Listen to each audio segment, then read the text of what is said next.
Hello, everyone. So today we will be discussing about alcohol use. So first, let's start with the makeup of alcohol. It is the most widely abused drug.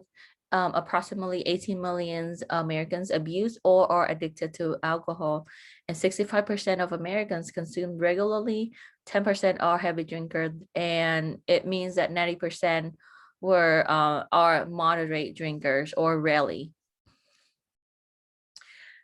Next will be women in alcohol. So women have higher percent of body fat. It means that more places to store alcohol. And then women have only half of the amount of the alcohol dehydrogenase, the enzyme that breaks down the alcohol. This means that if a woman and a man drink the same amount of alcohol, the woman will have the blood alcohol content that is 30% higher. This is the anatomy of the brain and the stomach so we can explain what happens next with the influence absorption. So alcohol concentration in beverage. So these are the factors that influence the absorption. So first, the alcohol concentration in the beverage, and then the amount of alcohol consumed, and then the amount of food in the stomach. So it means if an individual drink a lot of alcohol, the body will absorb most of them, and then they will go to the stage called being drunk. And then if the stomach was full and an individual drink the alcohol, it will kind of slow down the absorption. Next, we'll be discussing about blood alcohol concentration.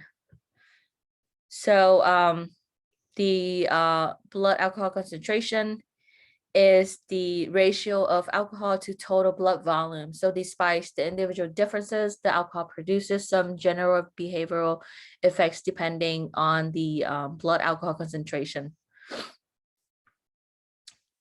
And these are the blood alcohol concentration.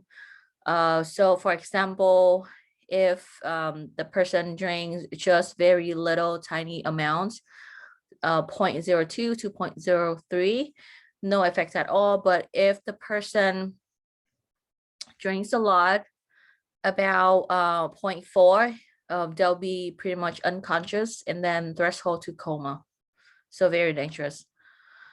So next we'll be discussing about the physical effects on the body. So the alcohol irritates the GI system, and the person can get the hangover feeling the next day or the following days, not just one day, but a couple days. And then drug interactions, inflammation of the pancreas, block absorption of calcium, interferes with immunity. And long-term effect on the body, very important, liver disease. Or cardiovascular effects on the nervous system, cancer, irritant to the GI system.